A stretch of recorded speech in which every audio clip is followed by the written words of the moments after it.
জাদুই পূর্ণিমা রজনীতে বিদ্যুতিকে ফুলের শোভা। মনোরম দৃশ্যটা কেমন না স্বর্গীয় লাল বর্ণের শোভা। বামুচনা রমণী শ্রীমতী রাধারানীকে লইল শ্রী গোবিন্দ মিলিয়ে রাসলীলায় শারদীয় পূর্ণিমা রজনীতে আজকে সেই থেকে গোবিন্দ মাধব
শ্যামমোহন আজকে শ্যামমোহন মদনে মিলেছে আর মুরলী কীর্তি অতেজ মরুব যেই না পঞ্চমুখী বাঁশি বেজেছে সমস্ত গোপীগণ বাঁশি চলে শুনতে আর শোনা মাত্র তাদের গতিটা কেমন এবার শোনো তো গোপী প্রেমী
যেদিন আমাদের ওই কালারবাসী নাম নেবে সেদিন আমাদের সব কিছু ছেড়ে দিয়ে আমাদের ঘরে চলে যাবে যে জায়গায় থাকো না কোনো কোনো গভীর ছিল দ্রুত অবস্থান চুলা দিয়ে রাখিয়া বেশারি কবির শিশু ঘুরে ফিরে যায় কেউ হয়তো একাই দুধ নিয়ে বসে আছে কোনো নেই বাচ্চা যেই না পাশে বেশিতে দুধের হাড়ি করে দাঁড়িয়ে চলে কোনো গভীর তার সন্তান পেলে স্তন্তান যেই না সাজার পাশে ছেলেকে ফেলে ফেলে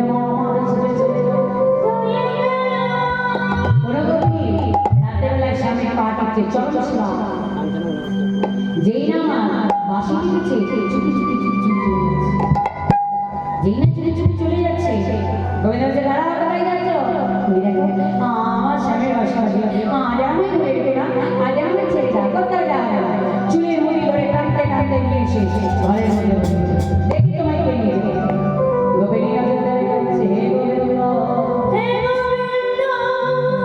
সবাই তো তোমার আশাকে চলে গেল বলে আমি কি দোষ করেছি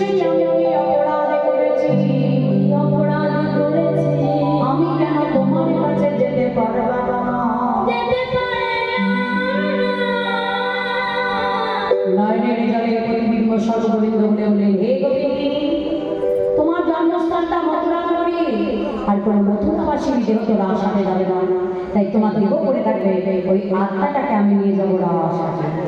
তাই গোবিন্দ কি করলেন, সেই আত্মাটাকে নিয়ে চলে যাচ্ছে শিথিল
গোবিন্দের সামনে এসে দাঁড়িয়েছে।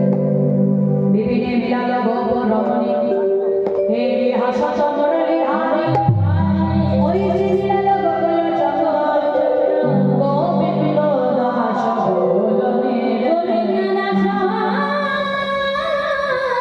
বলনে। এই যে চিরদিনের সুন্দরী গান, কি গো তোমাদের স্বামী নাই? স্বামীদের সব ঘরে ঘুম পাড়িয়ে দিয়েছি তো। স্বামীদেরকে ঘরে ঘুম পাড়িয়েছে? আমরা এই এত এত গোপী এসেছি তোমার সঙ্গে রাস করবো বলে। তোমরা সব স্বামীদেরকে ঘুম পাড়িয়েছো? সবাই ঘুম পাড়িয়ে দিয়েছে। বাহ, ভালো কথা। হ্যাঁ হ্যাঁ হরি গোবিন্দ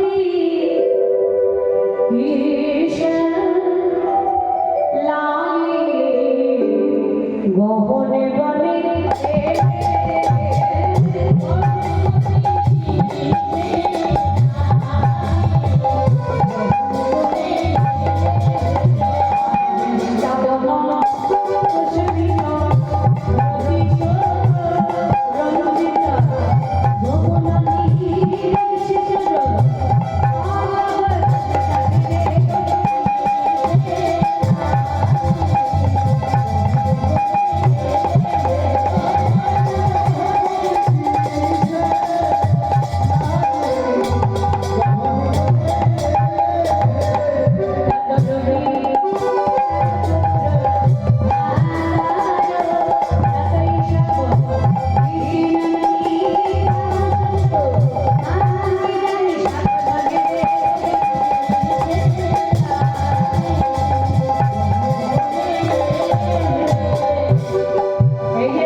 সেনপাড়া।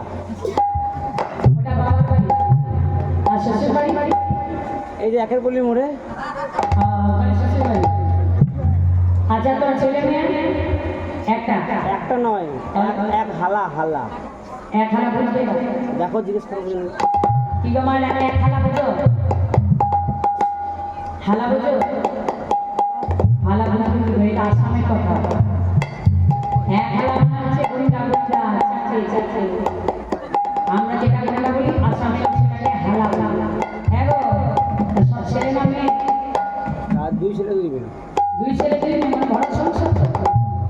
তা টাকা পয়সা বাড়ি গাড়ি? টাকা পয়সা বাড়ি গাড়ি তো অভাব নেই, সব আছে। সব কিছু আছে আমার। গোবিন্দ সব দিয়েছে? হ্যাঁ, বাহ, গোবিন্দ সব দিয়েছে, টাকা পয়সা বাড়ি গাড়ি। আমার সংসারে ঘরে কোনো কিছু অভাব নাই। খালি ঘরে নুন চাল ডাল তেল এগুলোই নাই।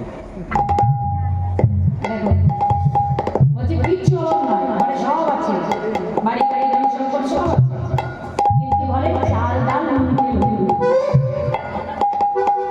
হ্যাঁ গো, যদি অভাব না থাকে আমার কাছে এসেছো না? তুমি বাঁশি বাজিয়ে ডাকলে? আমি বাঁশি বাজিয়ে ডাকলে তোমার কাছে হবে? আমি নয় তো, সবাইকে নিয়ে এসছি তো। বাহ, ভালো তিনি। হ্যাঁ, এইবার গোবিন্দকে ধরেছে। গোবিন্দ বড় বড় কথা বলছো? হ্যাঁ, বলে ভালো ভালো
বলছি রাধারানী গোবিন্দের সম্পর্কে কে হয় জানো?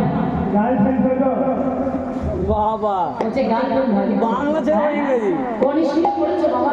খিচুড়ি স্কুল চুরি ছিলে এই জন্য এরকম কথা। আমার আপনারা বলেন তো রাধারানী গোবিন্দের সম্পর্কে কে হয়? মামি গোবিন্দ ভাগ্নি। তাহলে ভাগ্নে হয়ে মানুষের সঙ্গে প্রেম কাকে অসুবিধা নেই। আর আমরা নিজের নিজের সংসার পরিত্যাগ করে তোমার মতো কর্মটি ভজনার জন্য এসেছি।